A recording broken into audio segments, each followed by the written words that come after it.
Si nous pouvons admettre que certains policiers ont, pardonnez-moi l'expression, déconné, moi quand j'entends parler de violence policière, je m'étouffe.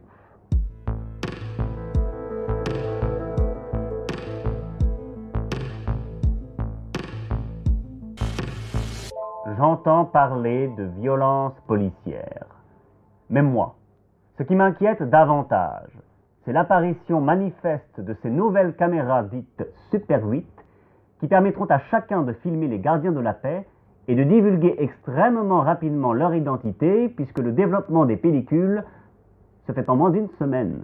J'ai jamais eu l'impression d'être malmené ou vilipendé par la police en raison de ma couleur de peau. Et si des Noirs ou des Italiens sont plus souvent arrêtés, ce n'est pas en raison de leur race, plutôt de leur tempérament. Mais c'est pas raciste que de le dire, c'est du bon sens. Oh, je ne sais pas, vous me posez de ces questions.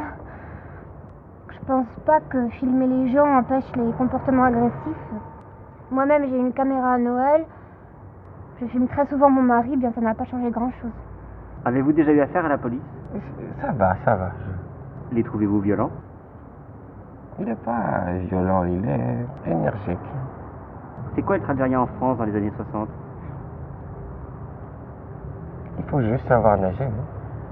Nous réfléchissons donc à un projet de loi qui protégera la police et garantira la liberté de la presse en soumettant ces images à une commission du ministère de l'Information qui les validera avant de les transférer à l'ORTF. La flicage, ça doit être filmé. Nous, les étudiants, on est contre la violence. On est pour un État sans police, sans loi. On veut avoir le droit de manifester, de s'exprimer. On se bat pour le respect et la dignité humaine. On veut juste être libre, vous comprenez? Comme en Chine populaire. Non, je ne crois pas qu'il y ait de divorce entre la police et l'opinion. Néanmoins, en ménage comme en maintien de l'ordre, quand le peuple ne se comporte pas en bonne fille, l'État se doit de le corriger avec fermeté.